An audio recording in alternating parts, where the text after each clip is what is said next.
Boa tarde, meus amigos. Boa tarde, minhas amigas. Nós estamos aqui na Sociedade de Estudos Espíritas Francisco de Assis. Hoje, dia 30 de março de 2026. E nesse horário das 16 horas, nós estudamos essa obra, ó, O Livro dos Espíritos. Essa publicação de Allan Kardec, né? Então, toda segunda-feira, às 16 horas, nós estudamos essa obra de Allan Kardec.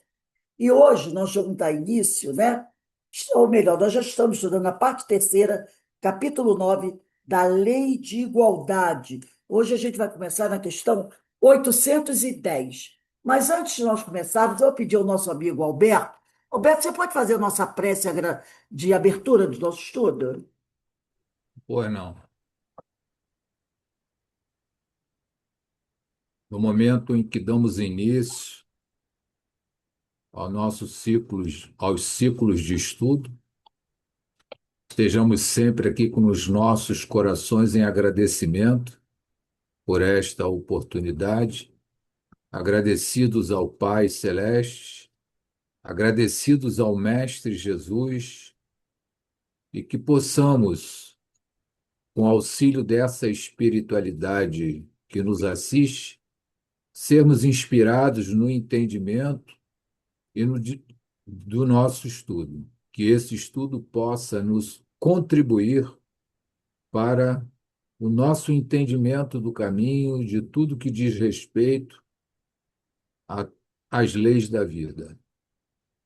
Que possamos, neste momento, iniciar o nosso estudo dando graças a Deus. Obrigado, meus amigos. Deixa eu só ajeitar essa câmera aqui, que ela está com probleminha. Não está ela, está a câmera do computador. É para estar a câmera, é para estar essa câmera. Espera aí um instantinho, gente, que eu estou acertando aqui a câmera, porque senão a gravação não fica legal. Vocês estão me ouvindo bem? Então, né? E a câmera, Sim, estamos escutando bem. ó, ela está ligando aqui, ó. Um instantinho. Opa. Ah, tá. E essa luz tem que apagar. Agora está a câmera legal. Bem, gente, vamos começar aqui o nosso estudo. É a famosa tecnologia. Bem, questão 810 do Livro dos Espíritos. Kardec faz a seguinte pergunta aos espíritos: sem quebra da legalidade. Então, ele está dizendo aqui, ó, dentro tudo da honestidade direitinho, sem quebra da legalidade. Quem quer que seja, pode dispor de seus bens de modo mais ou menos equitativo? Aquele que assim proceder será responsável depois da morte pelas disposições que haja tomado? Então, ele quer saber se, sem quebra da legalidade, uma pessoa que tem bens, se ela pode dispor dos bens dela do modo que ela quiser. Claro que sim, né? Se os bens são dela. Aí ele diz: e aquele que assim age, será responsável depois da morte pelas disposições que haja tomado? Então, ele quer saber o seguinte: você tem lá seus bens, age, divide, espalha, como você quiser. E você morrer, depois que você desencarnar, você vai ser responsável pela forma como você dispor desses bens? Aí eles respondem: toda ação produz seus frutos. Doces são das boas ações, amargos sempre das outras. Sempre. Ele frisa aqui novamente. Sempre, sempre. Entendei o bem. Está vendo um conflito entre a câmera? Essa câmera é a câmera do computador. Então, é o que ele fala aqui. Está vendo um conflito entre as duas. Então, ele está dizendo sempre, quer dizer, não importa que atitude você tenha tomado, encarnado ou desencarnado. Porque a pessoa fala assim: ah, quer dizer que se eu tiver tomado alguma decisão equivocada desencarnado, isso não vai pesar? Vai pesar sim. Qualquer atitude que a gente tomar, em relação a qualquer coisa, esteja encarnado ou desencarnado, seja sua atitude boa ou seja sua atitude ruim, ele frisa, vou até sublinhar isso. No final, a última frase, sempre entendei o bem. Sublinha aí o sempre, entendeu? Porque ele responde, toda ação produz seus frutos. Qualquer ação. Se é toda ação, você pode, um amigo espiritual, uma pessoa que já desencarnou, ou uma pessoa que está encarnada. Então, ele diz que toda ação que você tomar produz frutos. Tá? Agora, se as ações são boas, né, produz o quê? Frutos bons, frutos doces, seja você encarnado ou desencarnado. Se a sua ação é má, os frutos são amargos, seja você encarnado, seja você desencarnado. Mas depois, né, depois ele diz, deixa bem claro aqui, sempre, sempre, entendei bem, sempre. Toda ação produz fruto. Porque, às vezes, a gente pensa que, eu posso fazer isso, ou eu posso fazer aquilo, que alguma coisa vai ficar sem ação. Alguma coisa vai ficar sem resposta. Não, tudo vai ter uma resposta. Tudo vai ter uma resposta. Questão 811. Será possível e já terá existido a igualdade absoluta das riquezas? Quer dizer, todo mundo tem uma riqueza igual. Ele diz, não, claro que não. Nem é possível, nem é possível. A isso se opõe a diversidade das faculdades e caracteres. É claro que não pode haver essa igualdade das riquezas. Todos os ricos têm o mesmo patrimônio, né? A mesma riqueza? É claro que não. É claro que não. Vai depender da faculdade de cada um. Né? Alguém trabalhou mais, outro trabalhou menos, alguém planejou mais, alguém planejou menos, alguém tem mais capacidade, outro tem menos capacidade. Sim, a riqueza, né? Você vê os empresários, tem um que é mais rico que o outro, tem gente que faz até a lista dos homens mais ricos do mundo, né? Aí os caras brigam para estar em primeiro lugar, estar em segundo. Mas tudo depende da capacidade de cada um. 811A. Há, no entanto, homens que julgam ser esse o remédio aos males da sociedade. Que pensais a respeito? São sistemáticos esses tais, ou ambiciosos, cheios de inveja. Não compreendem que a igualdade com que sonham seria, a curto prazo, desfeita pela força das coisas. Combatei o egoísmo, que é a vossa chaga social, e no corrais atrás de quimeras. Então, ele quer dizer que os homens que querem, de qualquer maneira, né, fazer com que haja essa igualdade, que esse é o remédio para acabar com o mal da sociedade, promover essa igualdade das riquezas, o que você pensa? Eles são sistemáticos, é claro que isso não pode acontecer. Nunca, por enquanto, nós vivemos num planeta de provas e expiações. Essa igualdade com que as pessoas sonham seria a curto prazo desfeita. E aí eu sempre lembro do desenho, com a historinha que eu achei. Pô, pena que eu não guardei esse gibi. Pena, porque ele é perfeito para mostrar isso. É uma historinha do Tio Patinhas. É perfeita. O Tio Patinhas vem do avião dele com o sobrinho Donald. Eles caem numa ilha deserta. Deserta não. Havia uma tribo que vivia naquela ilha. Uma tribo. Essa tribo vivia num sossego, em paz, tudo igual, todo mundo, sabe? Dividindo. Era um sossego só. Era um sossego só. aquela igualdade, e aí o Pato Donald aplaude, os sobrinhos aplaudem, porque aquele diz aqui, ó, não compreendem que a igualdade com que sonham seria, a curto prazo, desfeita pela força das coisas. E aí o tio Patinho diz assim, isso daí não vai durar muito tempo. Aí ele diz, não, aquela coisa do senhor, isso, ele diz aqui, ele fala, isso é muito frágil. Qualquer coisinha pode desequilibrar esse troço todo. Aí fica todo mundo assim, né? Criticando ele. Diz, quer ver uma coisa? Aí o tio Patinha vai na mala dele e acha uma caixinha cheia de bolinha de gude, coloridas, de várias coisas. Uma gracinha. Aí ele pega, chama um cidadão, para um cidadão daqueles que vivia naquela paz e tranquilidade, ele dá umas bolinhas, para outro dá outras bolinhas, e vai assim, distribuindo bolinhas entre alguns. Daqui a pouco eles começam a ver que o pessoal estava começando a trocar bolinha.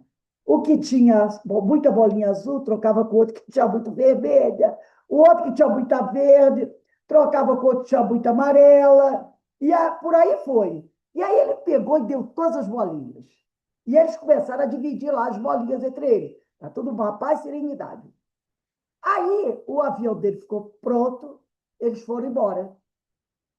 Passado um ano, o tio Patrício assim, resolveu voltar. Ele disse, eu vou voltar para ver o que aconteceu naquela ilha. Quando ele chega na ilha, tá uma loucura, uma guerra. Por quê? Porque um deles pegou um pouco das coisas que ele tinha e foi comprando as bolinhas dos outros, entendeu? Ah, você tem suas bolinhas? Toma aqui um pouquinho de feijão que dá suas bolinhas. E foi fazendo assim. Aí o outro começou também. Aí daqui a pouco, um tinha 100 bolinhas, o outro tinha 80. E aí eles começaram a disputar entre eles quem tinha mais bolinha. O que aconteceu? A sociedade, ó, se destrambelhou. Quando descobriram que o tio Patinha tinha voltado, começaram a correr atrás dele, queriam matar ele, porque ele tinha sido causador da desarmonia da sociedade, por causa da bolinha que ele implementou na sociedade, e aí produziu o quê? O desequilíbrio, a desigualdade entre eles. Que alguém tinha mais bolinha que o outro, já não é mais. Entendeu? Não havia harmonia. Então, o que ele diz aqui?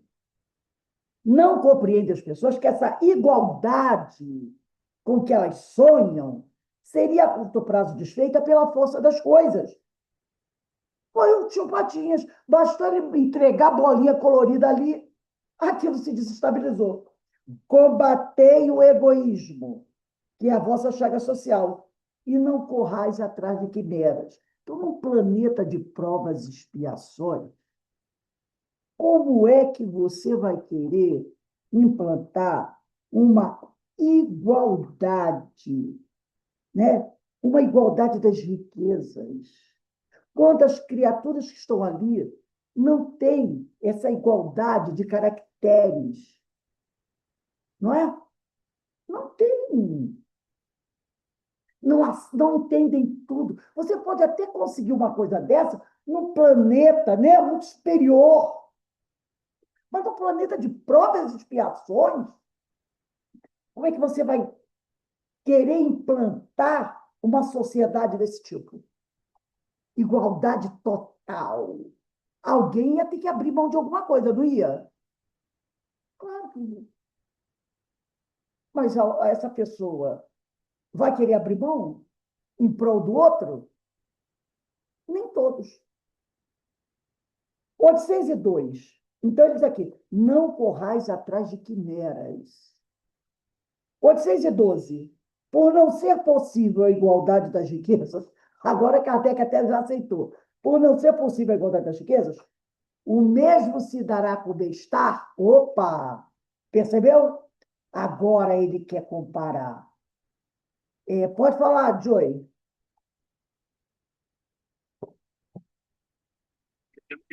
Então, essa história que você citou, o nome dela é o iate afundado do Karl Barks. E o dinheiro é uma metáfora para o dinheiro. As bolinhas são uma metáfora para o dinheiro. Por isso que não dá certo. Se Exatamente. você quiser, eu mando o link depois da história. Manda para mim, pode mandar sim. Então a gente vê essa história de.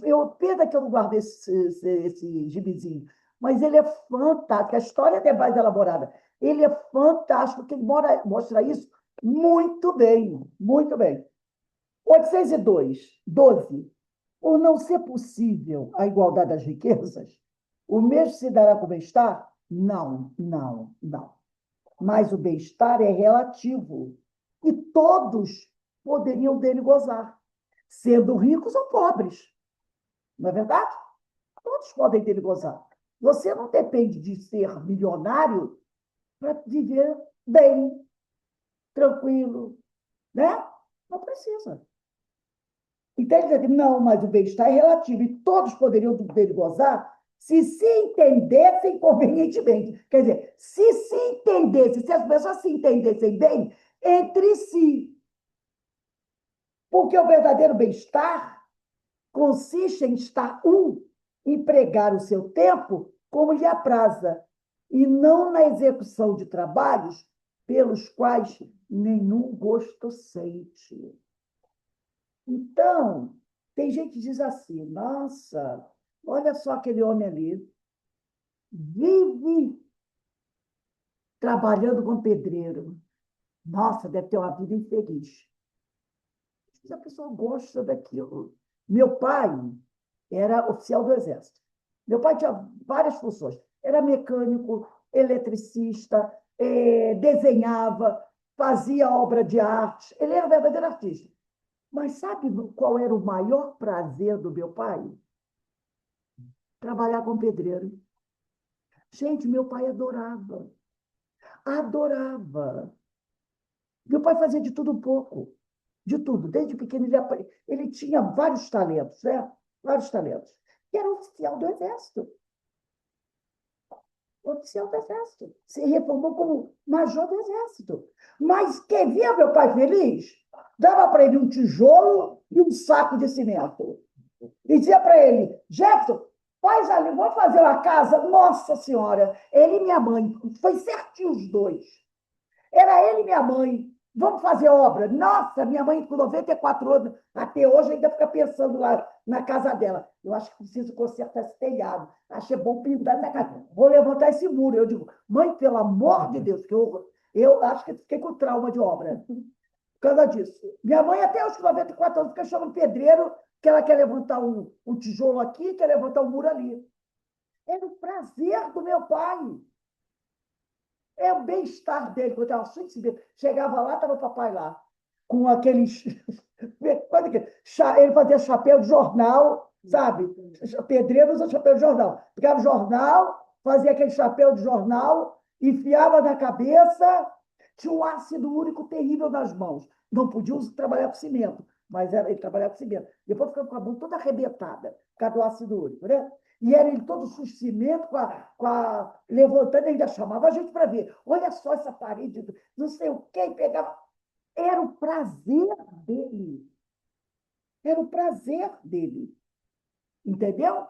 Então, ele diz aqui: o bem-estar é relativo e todos poderiam dele gozar, se entendessem convenientemente. Porque o verdadeiro bem-estar consiste em cada um empregar o seu tempo como lhe apraza, quer dizer, como ele prefere.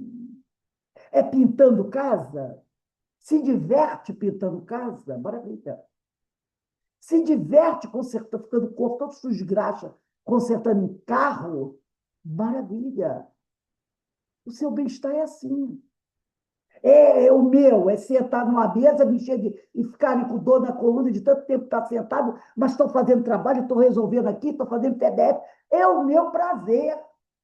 É o meu prazer. E não na execução de trabalhos pelos quais nenhum gosto sente.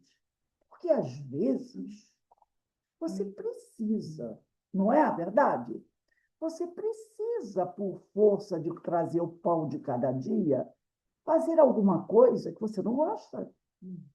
Mas não é verdade?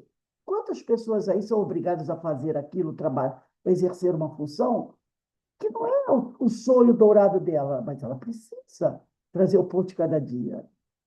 Entende aqui? Como cada um tem aptidões diferentes, nenhum trabalho útil ficaria por fazer. Em tudo existe o equilíbrio. O homem é quem o perturba. Porque nós somos individualidades. Cada um gosta de uma coisa.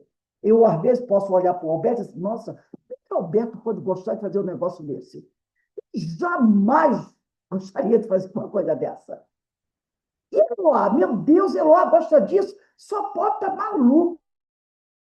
Doida para gostar do que Eloá gosta de fazer. Mas é assim. Cada um de nós tem uma forma de ser. Não é? Se todo mundo fosse médico, olha a desgraça que seria no mundo.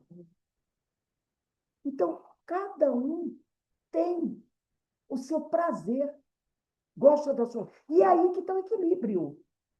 Todas as funções vão sendo executadas. Agora, quer dizer, em tudo existe um equilíbrio. Quando tem desequilíbrio, é porque algum de nós botou a mãozinha lá. Aí bagunça tudo. Questão 812A. Será possível que todos se entendam? Os homens se entenderão, olha o verbo do futuro e do presente, quando praticarem a lei de justiça. Quando praticarem a lei de justiça, todo mundo vai se entender. Porque não haverá mais o egoísmo, não haverá mais o orgulho, não haverá mais a vaidade, não haverá mais o desequilíbrio. Todos se entenderão. Certo? Aí ele diz aqui, 813. Há pessoas que, por culpa sua, caem na miséria? Nenhuma responsabilidade caberá disso à sociedade?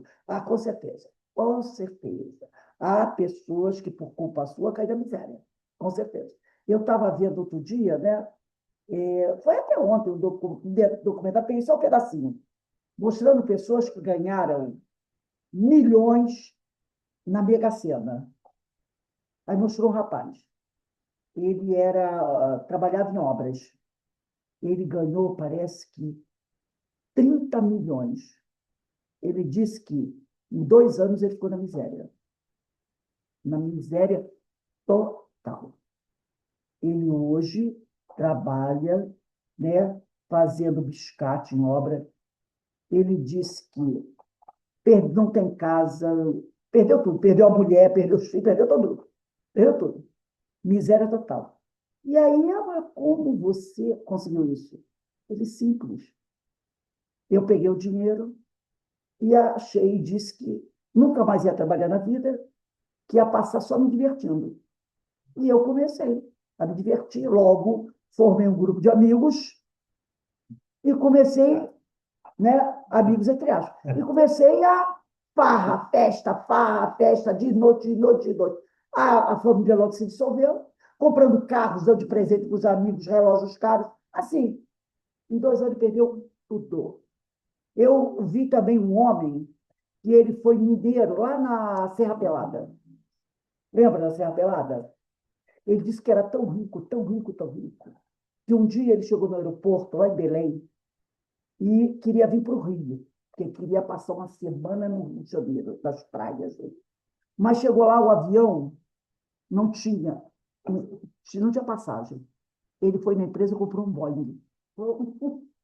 Ele disse, eu comprei um avião. Aluguei toda uma equipe, vim para o Rio sozinho no Boeing. E assim foi. Hoje, ele tem, o máximo que ele tem lá na região é um botecozinho, pobre de uma receita. Ele disse, eu tive milhões, eu pagava todo mundo com pepitas de ouro. Eu cheguei no aeroporto, na empresa, eu dei um saco de ouro para comprar, de pepitas de ouro para comprar. Eu comprei um Boeing só porque eu não quis esperar, que só ia ter passagem do outro dia. Eu comprei um Boeing e vim sozinho no Boeing. Depois ele foi perdendo tudo. Entenderam? Essa situação. E assim, muitos. E a gente conhece muitas histórias desse tempo. Lembra um dos primeiros que ganhou da loteria esportiva? Um rapaz que era de Madureira, lembra? Dudu, negócio assim. Ele e a noiva, tinha uma noiva. Foi, na época, foi mal, foi um rapaz de Madureira. Isso na década de 70. Ele ganhou, na época, não sei quantos milhões. O dinheiro ainda era outro, não era nem em real. Era outro, né? E Dudu de Madureira, foi uma coisa que o rapaz. A noiva não, depois perdeu o casamento, perdeu tudo, ficou na miséria. Quantos e quantos? Quantos e quantos acontece isso? Né? Então, ele diz aqui, certamente, já dissemos que a sociedade é, muitas vezes, a principal culpada de semelhante coisa. Nenhum, ademais, não tem ela, a sociedade, que velar pela educação moral de seus membros? Então, ele diz, a pergunta, há pessoas que, por culpa sua, caem na miséria? Certamente. Essa é a resposta da primeira pergunta. Segunda pergunta que Kardec faz. Nenhuma responsabilidade caberá disso à sociedade? Aí ele diz, a sociedade também tem sua responsabilidade, porque não, ela tem que velar pela educação moral dos seus membros. Quase sempre é a má educação que lhes falseia o critério, em vez de sufocar-lhes as tendências perniciosas. Então, não é à toa que Pedro de Camargo, né, Vinícius diz, né, o problema do homem, lá no livro Mestre da Educação, é um problema de educação. E alguém duvida disso? Muitas vezes nossas doenças são causadas por quê? Falta de educação. Problemas de relacionamento, falta de educação. E outras coisinhas mais. Problemas financeiros, falta de educação financeira. Tem até curso, não tem? Curso de educação financeira para as pessoas aprenderem a administrar o seu salário. Eu estou falando de empresa, não. É o seu próprio salário. A gente vê na internet, você bota lá, curso de educação financeira. Escolas também. Para ensinar você como administrar o seu salário. Tem escolas particulares que têm essa cadeira, essa matéria, só isso. Essa matéria. Porque tem gente que não sabe. Recebe o pagamento hoje, daqui a uma semana não tem mais nada. Não tem mais nada. Aí começa a pedir dinheiro emprestado. Porque antes de pagar as dívidas, gasta o dinheiro todo em festa. Depois que festejou, aí que vai começar. Tem que pagar a conta de luz, tem que pagar a conta de água, tem que pagar o cartão de crédito. Primeiro gasta, depois é que você, entendeu? E eu me lembro da época que eu e meus filhos, né, a gente brincava muito assim. Eles diziam assim, mamãe primeiro paga as contas, depois, se der, é arroz, feijão e bananinha. Primeiro paga as contas, depois é arroz, feijão e bananinha, se precisar. Arroz, feijão e bananinha. Porque primeiro paga as contas. Se não der para comprar a tal da proteína, arroz, feijão e bananinha. Feijãozinho fresquinho, não é? Com arroz fresquinho, uma bananinha cortada. Se até tiver um ovozinho misturado, quer coisa melhor? Eu adoro arroz, feijão e bananinha. Uma delícia. Mas pagou as contas. Mas tem gente que não.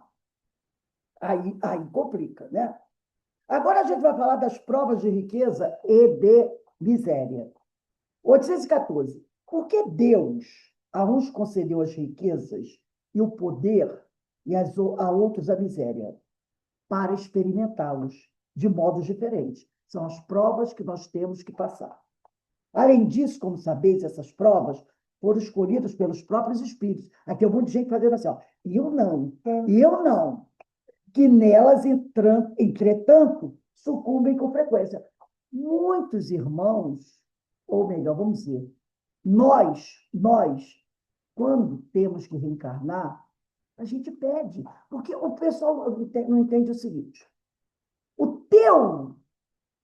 a tua visão, o teu entender das coisas, quando você está encarnado, é um. Que a matéria, né, nos inibe um pouco, nos faz ver certas necessidades. Mas quando você está no plano espiritual, a tua ideia é outra. O teu objetivo é outro, na maioria das vezes. Então, você pede coisas, né, para que você venha enfrentar aqui, para te ajudar a crescer. Só que, quando nós encarnamos, na maioria das vezes, quer dizer, quase sempre, esquecemos daquilo que pedimos, esquecemos daquilo que precisamos. E quando a coisa a dor bate na porta, você diz, eu não pedi para. Começa assim, né? Eu não pedi para nascer. Tem até uma música, né? Eu não pedi para nascer. Não, implorou. Eu não pedi isso, pediu, e pediu muito mais. É que a espiritualidade, às vezes, negou certas coisas, né? Você diz assim, não, meu filho, vai, não precisa disso. Aí que vai dar ser cego, surdo, mudo. Não, o que é isso? Para com isso. Vê que o indivíduo não tem essa competência toda, né? Então, ele diz aqui, essas provas, em grande maioria, essas provas que nós passamos, foram escolhidas por nós mesmos. Mas muitas vezes, e Deus não dá a ninguém uma cruz maior do que você pode carregar. Então, muitas vezes, a gente sucumbe numa prova que nós tínhamos condições de ser vitorioso. Porque eu digo, não, Deus deu a cruz pesada. Não, não deu, não deu. Não deu. Ele é justo. Tudo que nós estamos aqui enfrentando, nós podemos passar, enfrentar. Se nós sucumbimos, é por nossa própria responsabilidade. Porque vencer aquela prova você tem condições. 815. Qual das duas provas é mais terrível para o homem? A da desgraça ou a da riqueza? E eles respondem, os amigos espirituais, são no tanto uma quanto outra. A riqueza e a desgraça podem ser provas terríveis. A miséria provoca as queixas contra Deus, contra a providência, não é?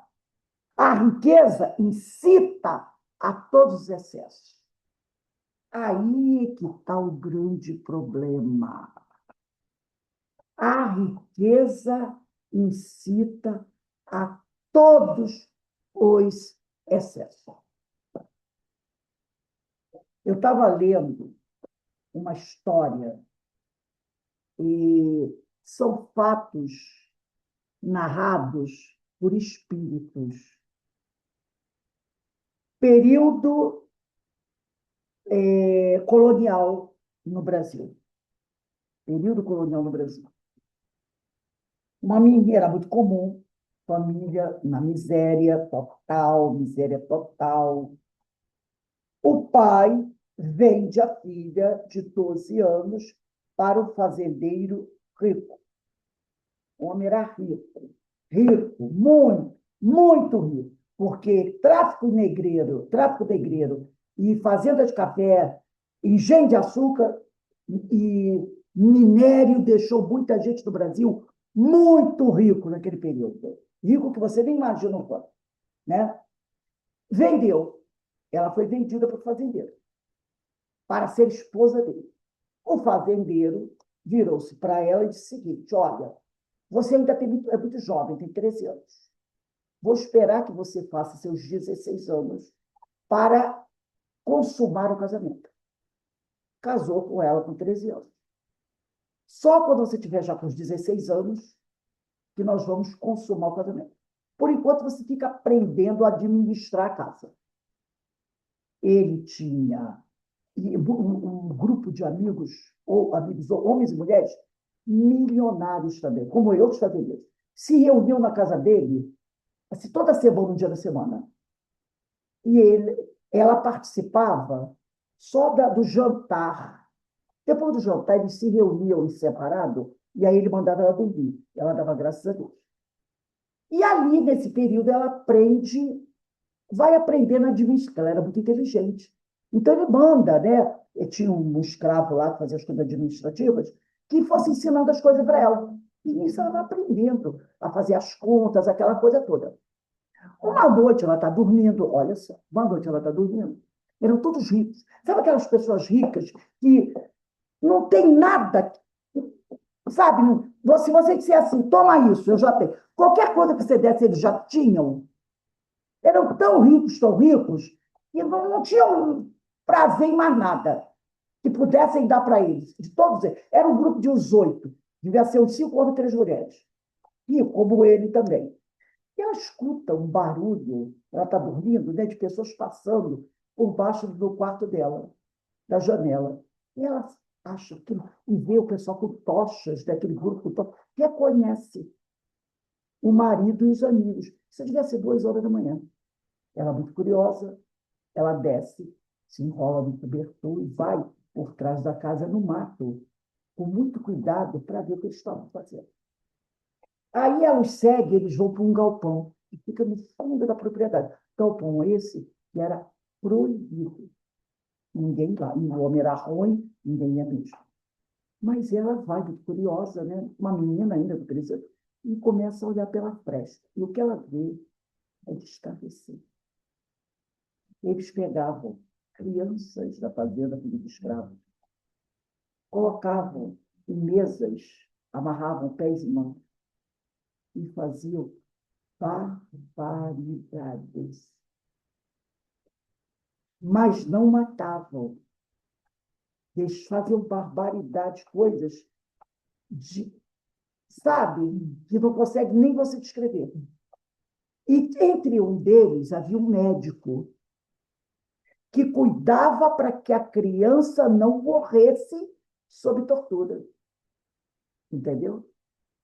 E aquela criança, e ela passou a acompanhar, vivia ainda 1 semana, 10 dias, porque a intenção era esticar a vida da pessoa para que aquela criança vivesse mais tempo sob tortura.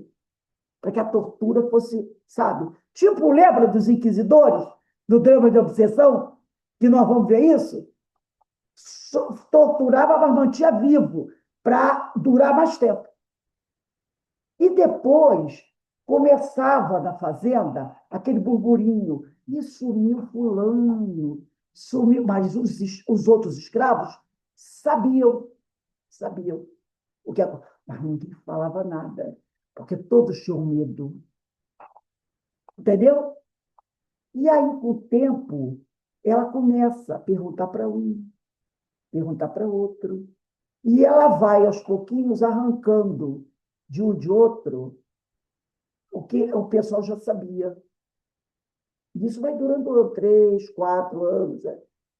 Até que, e com isso, ela também foi conquistando a amizade dos escravos. Até que vão dar sumiço, vai desaparecer, a neta de uma escrava que trabalhava na casa há muitos anos. Era uma escrava, assim, sabe, muitos anos que aquela escrava, e pegam a neta dela. Quer dizer, o cara nem respeitou essa escrava que já estava com ele há mais de 30 anos. Pegou a neta. Aí a coisa desgringola, porque ela se mete, faz. Eu sei que no final não saiu a coisa muito bem. No final, ela tacou fogo na casa, ela tacou fogo em tudo. Ela ficou tão enlouquecida com tudo aquilo que ela taca fogo em tudo e ela foge, os escravos fogem e a história termina. É uma história contada pelo espírito. Então, veja só isso. A riqueza incita a todos os excessos. Essas pessoas eram riquíssimas. Ele, o senhor de escravo, ele não tinha mais prazer em botar um escravo, 2, 3, 4 do tronco e mandar chicotear. Ele não tinha mais prazer. Então, ele precisava, ele e os seus, pegar instrumentos cortantes e ele lá, entendeu? Porque aquilo já tinha se tornado um vício. Ele precisava, não tem, sabe quando a pessoa, pensa numa droga, você vai tomando dosezinhas pequenas.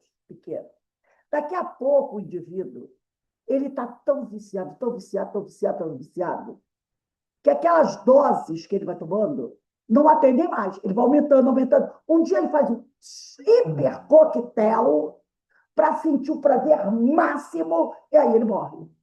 Não é assim? Esse tipo de coisa também é assim. Tem até um nome que dá a esse tipo de coisa. As pessoas que vão fazendo isso. Gente, isso Não é uma coisa que o pessoal diga assim, oh, meu Deus, não. Isso passa por necrofilia, vamos saber o que é necrofilia, né? E outras coisas mais. A pessoa, ela quer ter, o pessoal chama de adrenalina, né? Ela quer cada vez mais aquele prazer, aquela coisa. Então, tem horas que ela faz coisas que até Deus ouviu para poder sentir um minuto de prazer que seja. Mas é um prazer que chega às raias da loucura. É isso aí. Por isso ele diz, a riqueza incita todos os excessos. Por quê? Não quer dizer que todos os ricos façam isso.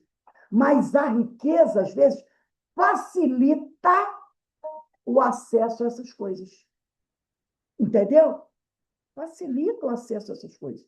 E isso, gente, não é uma coisa aqui só do período colonial do Brasil. Se você for buscar por aí, você vai encontrar pessoas hoje, nesse momento, que estão passando por esse tipo de coisa. E aí entra abuso infantil, outros tipos de abuso. Tem N tipo de abuso aí. De vez em quando a Polícia Federal estoura um negócio desse aí. No Brasil, no mundo inteiro. Tem pessoas hoje aprisionando outras em porões e tudo mais por aí, são os famosos serial killers, né? Fazendo barbaridades com pessoas para ter essa coisa. E muitas vezes o dinheiro, não é que quem não tenha dinheiro não tem esse mal, quem está nessas doenças, gente pobre. Mas a riqueza, muitas vezes, incita a todos os excessos. Precisa muito. Vamos falar um levezinho tempo. Há uns anos atrás, nós tivemos aí a crise do tomate, lembra? A crise do tomate. Acho que o tomate estava muito caro, muito barato, sei lá. Teve um ricaço aí, o filho de um ricaço, que comprou um caminhão de tomate. Eu não me lembro se o tomate estava muito caro ou estava muito barato, eu não sei o que é. Não me lembro bem. Eu sei que ele comprou um caminhão de tomate, levou para a casa dele, esvaziou a piscina, encheu de tomate. E qual era o prazer dele e dos amigos dele nessa festa? Só gente rica. Fica se jogando da piscina e ficar pisoteando os tomates. Foi um escândalo violento que saiu do jornal e tudo mais. Aqui no Rio de Janeiro, o filho de um milionário desse. E, na época, era o primeiro ou segundo lugar na lista dos mais ricos. Hoje, não está mais. Saiu da mídia. Isso foi a festa do tomate. Pegava tomate, jogava tomate do outro. Bom, é prazer. É prazer. Isso não é excesso? E o tomate? Comprou tomate distribuindo para os pobres? Não. Comprou um caminhão de tomate, encheu a piscina e fizeram guerra de tomate, pisando tomate. Aí. É o que ele fala aqui. 816. Estando rico, sujeito a maiores tentações, também não dispõe, por outro lado, de mais meios de fazer o bem, mas é justamente o que nem sempre faz. Olha aí. Torna-se egoísta, orgulhoso e insaciável. Olha a história do tomate. Com a riqueza, suas necessidades aumentam, porque é aquela coisa, né? Quanto mais rico, mais necessidade você acha que tem. Não dá louça, não. E ele nunca julga possuir o bastante para si unicamente. Então, tem pessoas que têm essa compulsão, não é? Quanto mais tem, mais quer. Às vezes tem gente comprando coisa na Shopee que bota dentro de casa e depois sabe o que eu vou fazer com isso. Dali um mês está doando ou está vendendo. Eu vi uma vez uma entrevista do André Trigueiro que eu morri de rir. Ele falando, né? Quando saiu um espremedor de frutas na Shopee, era grandão assim. Eu também comprei. Um espremedor de fruta, ele falando, né? Comprou aquele espremedor de fruta na Shopee. Eu não me lembro se era Shopee. na época. Aí ele comprou, botou de casa, ficou todo contente, né? Aí chamou a mulher dele, vamos fazer suco de laranja. Ele contou isso lá no Senhora, em uma palestra que ele foi dar no Senhora. Aí ele disse que fez aquele copão de suco de laranja. Aí ele começou a perceber que para fazer um suco de laranja, ele gastou quase 4 laranjas, 4 ou 5, para fazer o suco de laranja. Aí acabou de fazer, agora vamos lavar os pretos. Isso foi o meu problema. Ele era desse tamanho, você tinha que desmontar ele todo, diferente daquele outro, né, comumzinho, que você faz assim, tem o manual e tem até o elétrico também, que você faz assim, tira 2 pecinhas, ó, tinha que desmontar ele todo. Ele disse que usou o espremedor de suco 2 vezes. Depois, o tempo, o espremedor de suco ficou jogado lá no canto. O meu foi a mesma coisa, ficou lá no canto. Anos depois, eu encontrei lá na casa da minha filha, eu jogava, acabou. Então, às vezes, você compra coisas e é aquela compulsão de comprar, né? Mas que não tem uma utilidade. Hoje eu estava vendo a Shopee, um negócio lá de cortar legumes. 16 peças. Né? Cortador de legumes, manda assim, é retângulo, e ele vem com um negocinho, tem 16 peças. Corta cenoura assim, corta batata assim, né? E eu fiquei, nossa, 16 peças. Eu achei, nossa, que legal. Aí me mostrou, aí eu vou vendo o videozinho, né? O Jetra, aí mostrou ele inteiro, a moça fazendo um monte de coisa, né? Cortando. Aí depois mostrou ele desmontado. Aí eu olhei em cima da mesa, aí 16 peças. E assim, dinheiro comigo, não, eu vou guardar essas 16 peças. Porque ele é desse tamanho e dessa altura. Onde vai enfiar? As 16 peças vão estar dentro dele? Será que eu vou usar para cortar legumes essas 16 peças? Tem uma forma de estrela, forma de bolinha, forma retangular, forma quadrada, forma fina, forma grossa. E eu fiquei pensando, 16 quadradinhos assim, de lâmina, né? Será que eu vou usar essas 16? Eu já estava com o dedo prontinho para botar ali. Comprar aqui, que vem aquele. Comprar aqui, eu já estava com o dedo ali. Aí, quando eu olhei a foto do lado, o aparelho aqui, 16 peças assim, eu falei, meu Deus do céu, eu corto tanto legumes assim, tantos formatos, batata palito, cenourinha palito, mas aí eu falei, 16. E tem um outro que tinha menos, 14 peças. Eram de 14 ou 16 peças. Aí eu fiquei falando, pensando assim, eu vou comprar isso. Cortador de legumes, 16 peças. Manual, não é elétrico, não, manual. 16 peças. Aí eu fui olhar os comentários, aí estava assim, eu quero, o pessoal bota, eu quero, todo mundo, eu quero. Manda o link para mim, eu quero. Aí eu fiquei pensando, vou gastar, era R$ 38. Vou gastar para comprar um negócio que eu tenho certeza que eu não vou usar essas 16 peças. Eu falei, não compro, assim para outra coisa. Mas é isso aqui, né? Você acha que tem necessidade de comprar aquilo. Então, ele fala que com a riqueza, suas necessidades aumentam. E ele nunca julga possuir o bastante para si unicamente. Tem pessoas que têm em casa, você olha na estante assim, tem airfry, tem panela de pressão elétrica, tem negócio de fazer panqueca, tem negócio de fazer cachorro-quente, tem negócio de fazer sorveteria, tem tudo que sai de elétrica a pessoa compra, né? Aí bota uma prateleira cheia daquilo tudo. É forno disso, panela, tudo elétrico. E se pergunta, essa criatura usa essas coisas todas? Claro que não usa. Claro. É panela elétrica, é panela de pressão elétrica, é a praia elétrica, é churrasqueira elétrica, é outro negócio elétrico, é negócio de fazer sanduíche. Não usa. Aí fica lá, tudo entulhado lá, aquele material todo entulhado, né? Dali o tempo, começa a dar. Ah, isso para você. Ah, isso para você. Começa. Né? Então, são coisas que a gente vê, necessidades que a gente julga ter, na realidade, não tem.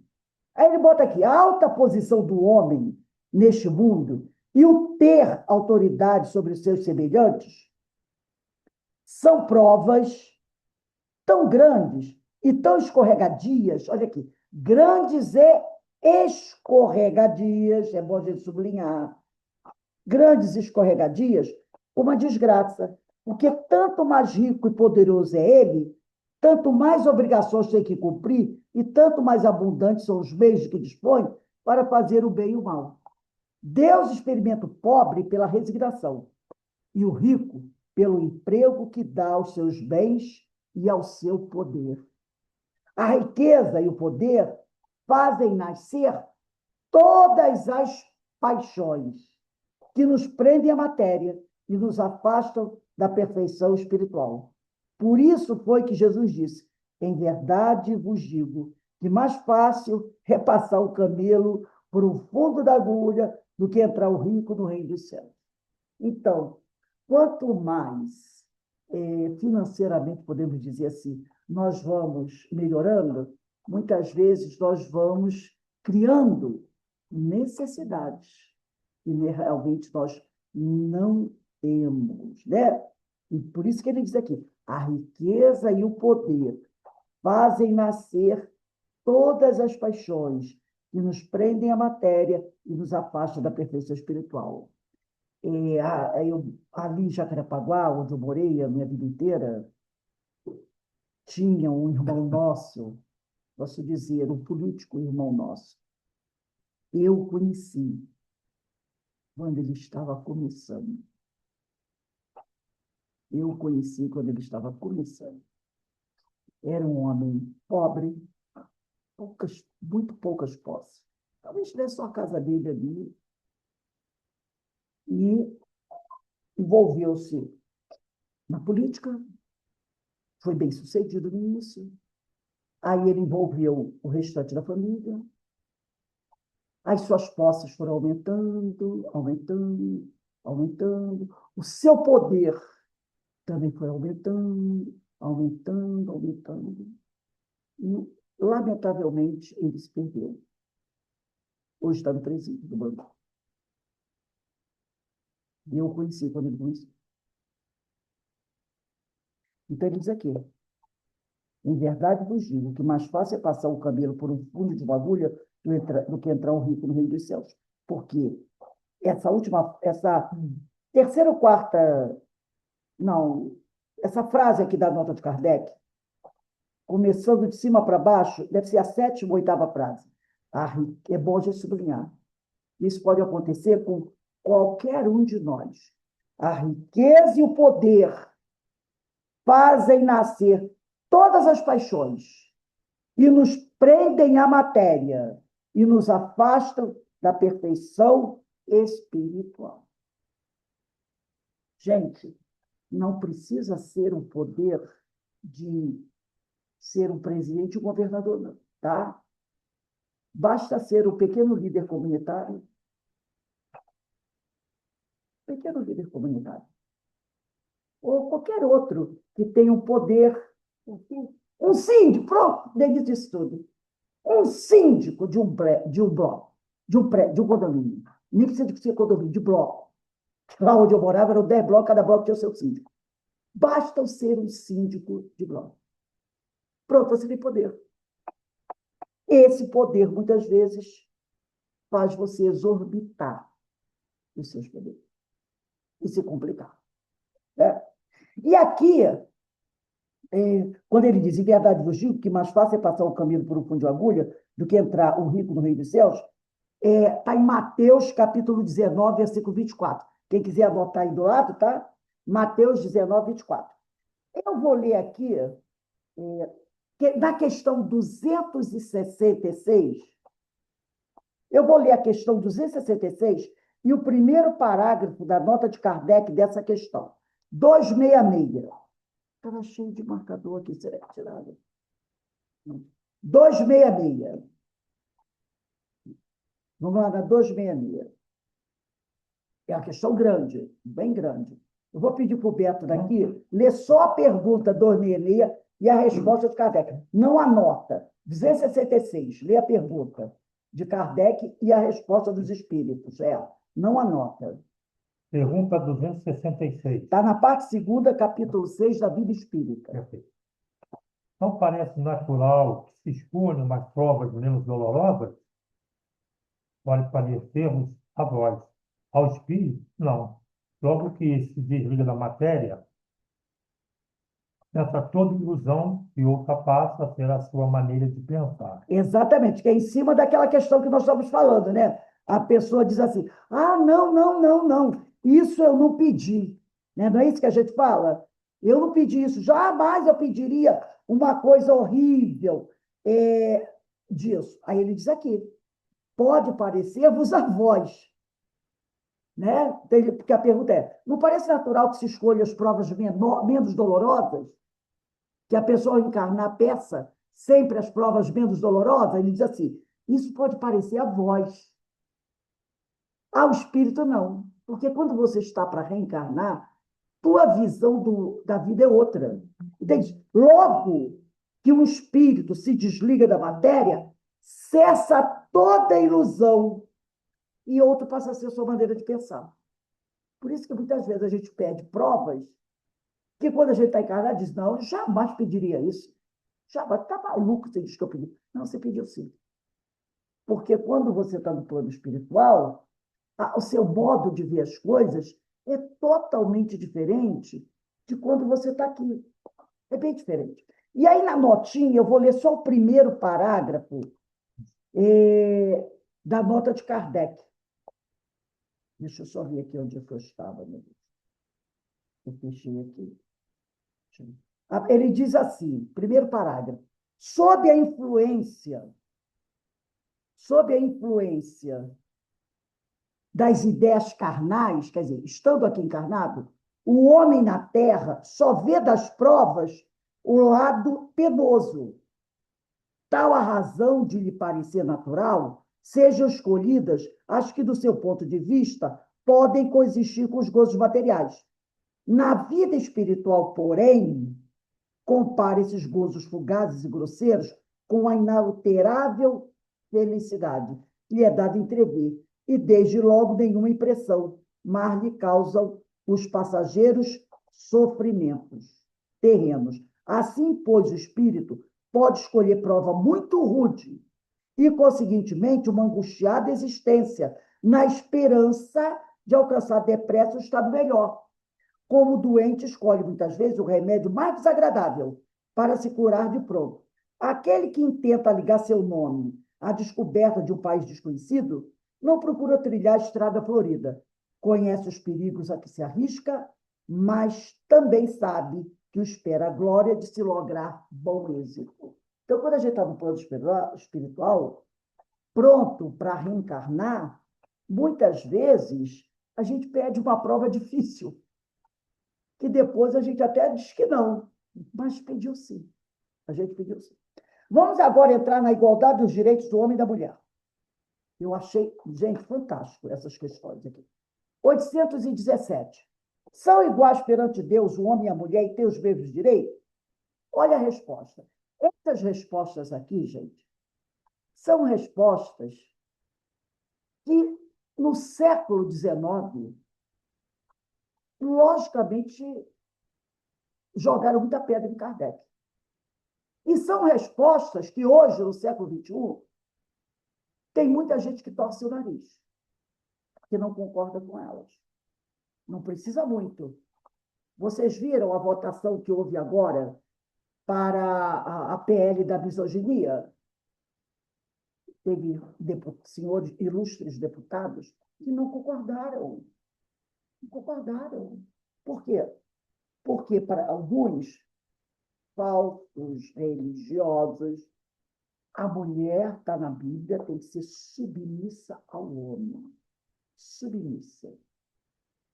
Então, quando o homem faz essas piadinhas ridículas, como falou aquela senadora Tronic, né? Ela diz assim: quando dizem para mim assim, saia daí, mulher de lugar da mulher na cozinha, isso é misoginia. Isso não é para mulher, isso é misoginia. Então, ainda tem o grupo de ilustres deputados que não votaram, que acharam que tem mulheres querendo fazer muita coisa além do direito que ela... Entendeu? E olha a resposta dos espíritos para Kardec. Porque Kardec aqui, ó, 1857, gente. Ainda tínhamos escravidão no Brasil. São iguais perante Deus, o homem e a mulher, e têm os mesmos direitos? Olha a resposta dos espíritos. Eles respondem com uma pergunta. Não outorgou Deus a ambos a inteligência do bem e do mal e a faculdade de progredir? Deus não deu para a mulher e para o homem a inteligência do bem, quer dizer, uma forma de buscar o bem.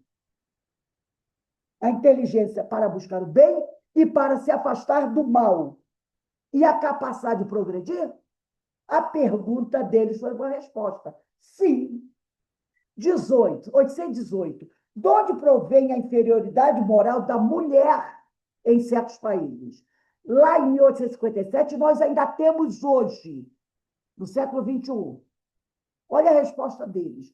Do predomínio injusto e cruel que sobre ela assumiu o homem. Olha aqui. Do predomínio injusto e cruel que sobre ela assumiu o homem. É resultado das instituições sociais e do abuso da força sobre a fraqueza. Porque a mulher tem uma complexão mais frágil que a do homem. Claro que tem. Ora, alguém vai dizer que não tem? A nossa musculatura é mais delicada que a do homem. Tanto que nós temos competições esportivas femininas e masculinas. Não é verdade? Então, eles aqui. Inclusive, eu estava vendo semana retrasada, né? Uma maratona, onde partiram todos juntos, homens e mulheres. Mas, no final, aí chegam, né? Tem a premiação dos homens e das mulheres. Vão chegando, homens e mulheres. Mas aí, a primeira mulher que chegou, ela chegou depois que 10 homens tinham chegado. Mas ela foi em primeiro lugar. Partiram todos juntos, mas no final tem isso. Então, você percebe. Nenhuma mulher vai chegar numa maratona primeiro que um homem. Claro que não. Eles fazem a competição juntos, mas lá tem essa separação. Como foram três tipos, né? Partiu todo mundo junto. Cadeirantes, os especiais, os deficientes, as mulheres e os homens. Os especiais partiram primeiro, até para não atrapalhar, né? Por causa de bicicleta, aquela coisa toda. Cadeira de rodas, aquela coisa. Depois de mais ou menos uns 30 minutos, que partiu os homens e as mulheres, mas competiram todos juntos. Mas depois é separado. Então, ele fala aqui, ele usou 3 palavras aqui, ou melhor, ele diz, do predomínio injusto e cruel, sobre ela subiu o homem, é resultado, é uma afirmação, é resultado das instituições sociais e do abuso da força sobre a fraqueza. Entre homens moralmente pouco adiantados, a força faz o direito. Então, ele coloca a palavra aqui, injusto, cruel, abuso da força, e depois ele diz que entre homens moralmente pouco adiantados.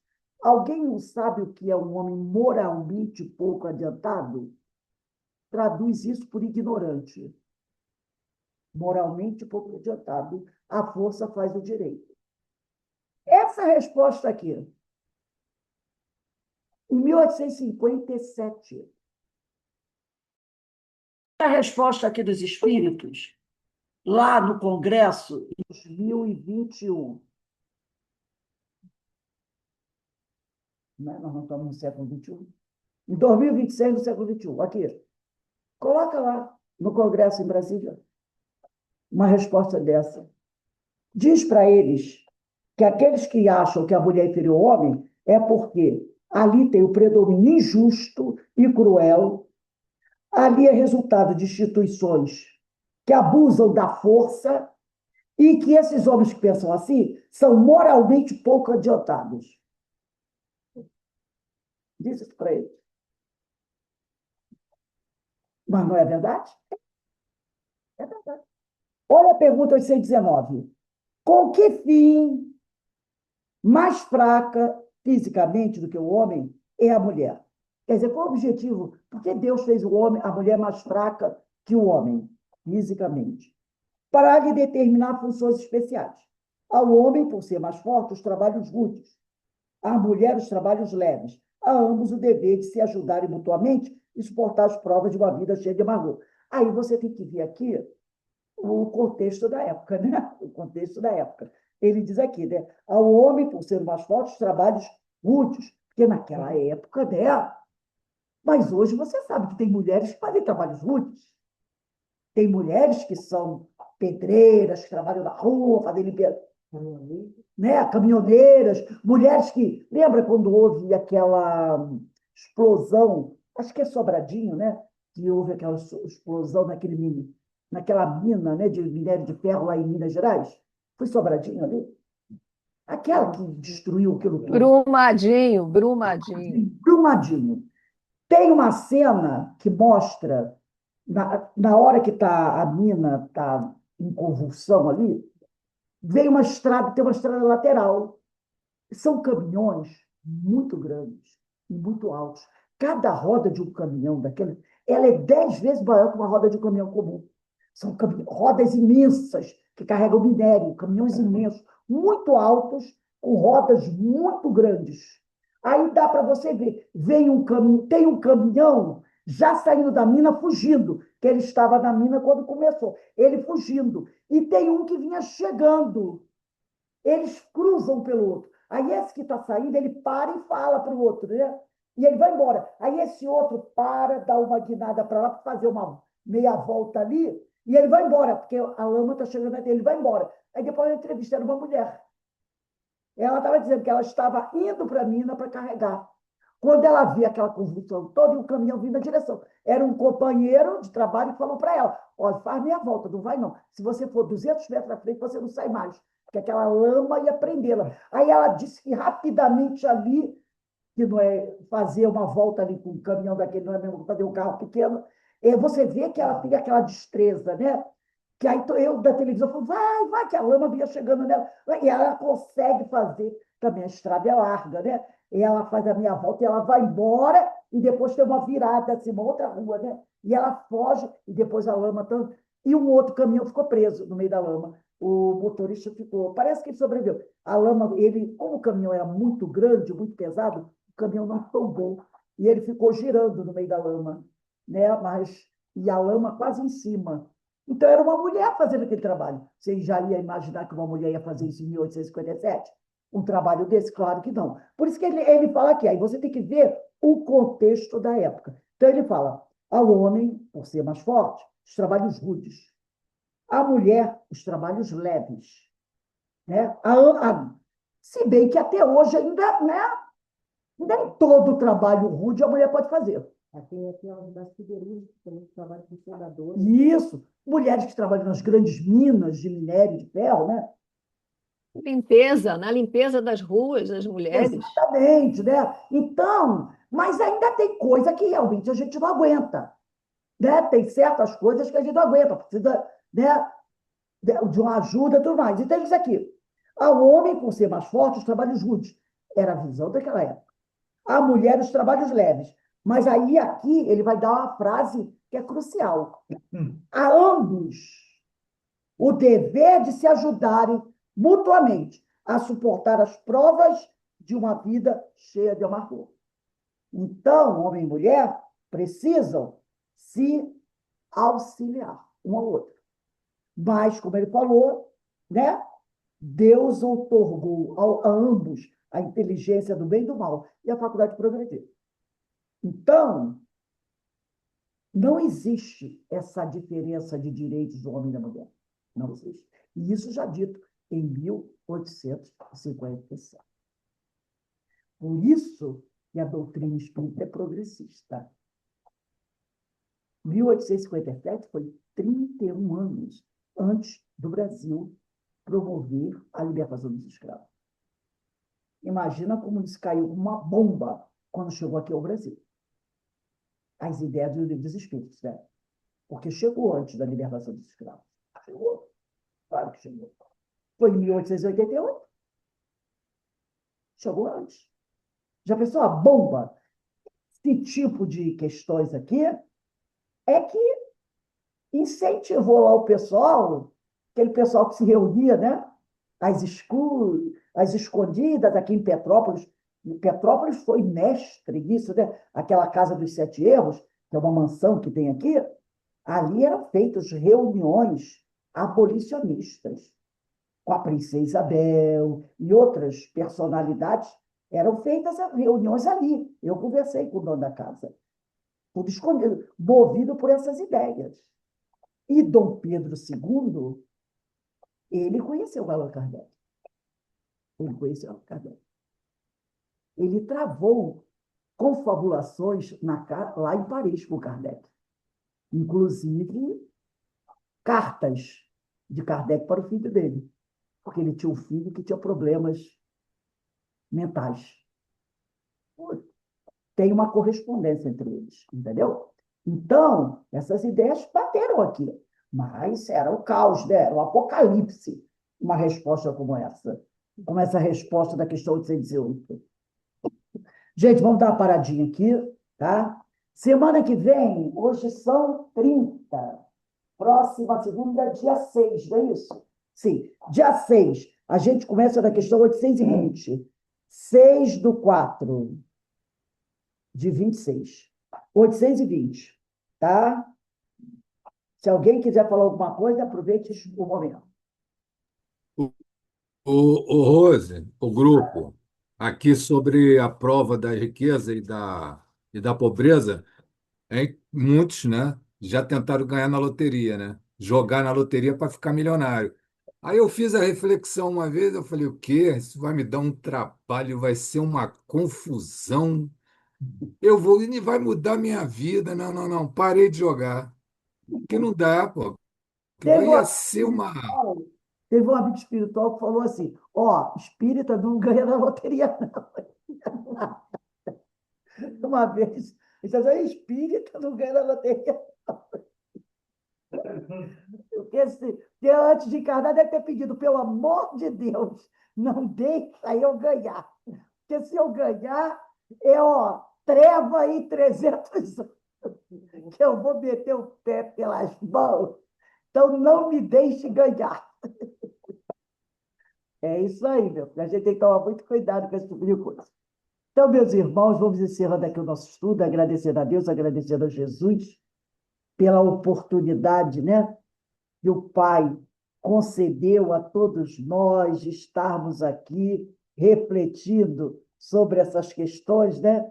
E, acima de tudo, a gente vendo aonde o nosso calo aperta. Olha o tema da nossa palestra hoje: enfrentando tentações. Do livro Desperto, Seja Feliz.